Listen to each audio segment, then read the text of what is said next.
भादवा चौथ माता की व्रत कथा। भदवा चौथ माता की व्रत कथा एक समय की बात है। एक ब्राह्मण था जिसकी एक संतान और बहू थी। उनका जीवन मुश्किल में था क्योंकि ब्राह्मण और उसका बेटा किसी खास काम से नहीं जुड़े थे और दहेज का धन ही उनके जीने का सहारा था। जब भी बहू बाहर कचरा फेंकने जाती, पड़ोसी उससे यह पूछती कि उसने क्या खाया। बहू हर बार यही कहती कि वह बासी और ठंडी रोटी खाकर आई है। एक दिन साहूकार के बेटे ने यह सुना और अपनी माँ से कहा कि वह हमेशा अपनी बहू को गर्म खाना देती है, लेकिन बहू बाहर जाकर कहती है कि उसने बासी रोटी खाई है। माँ ने कहा कि वह खुद देख ले, मैं सभी थालियों में समान रूप से गर्म खाना परोसती हूँ। बेटे ने सोचा और अगले दिन बीमार होने का बहाना बनाकर घर पर ही रहा। उसने देखा कि बहू ने गरम खीर और मिठाई खाई, लेकिन पड़ोसी के सामने वही झूठ बोली कि उसने बासी रोटी खाई है। पति ने उससे पूछा, तुमने अभी गरम खाना खाया है, फिर बाहर जाकर बासी रोटी क्यों कहती हो? बहू ने उत्तर दिया, यह रोटी तुम्हारे या तुम्हारे पिता के पैसे की नहीं है। अगर हम इसी तरह खर्च करते रहे तो यह एक दिन खत्म हो जाएगी।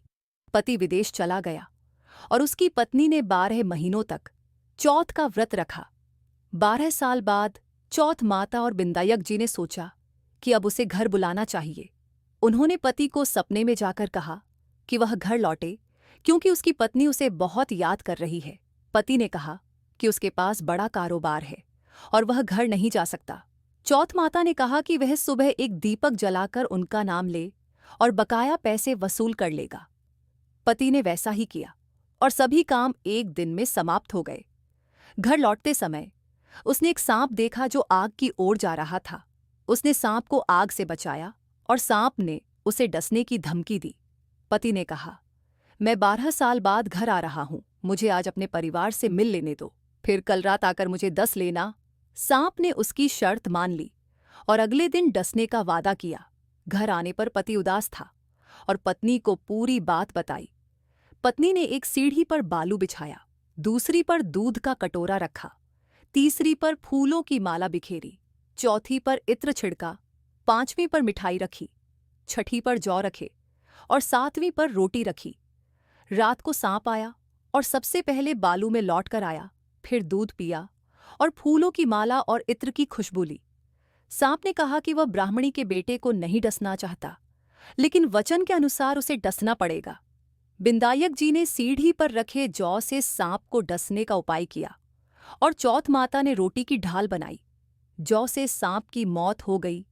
सुबह गांव वाले आए और खून देखकर समझे कि ब्राह्मण का बेटा मर गया है। सभी रोने लगे। ब्राह्मण की पत्नी भी रोने लगी, लेकिन पति ने बताया कि वह मरा नहीं है, सांप मरा है। पत्नी ने खुशी जताई और चौथ माता का धन्यवाद किया, ये कहते हुए कि यह सब चौथ माता के व्रत का फल है। चौथ माता का आशीर्वाद सभी को मिले, कथा सुनने वाले, सुनाने वाले और पूरे परिवार को। गणेश जी महाराज की जय।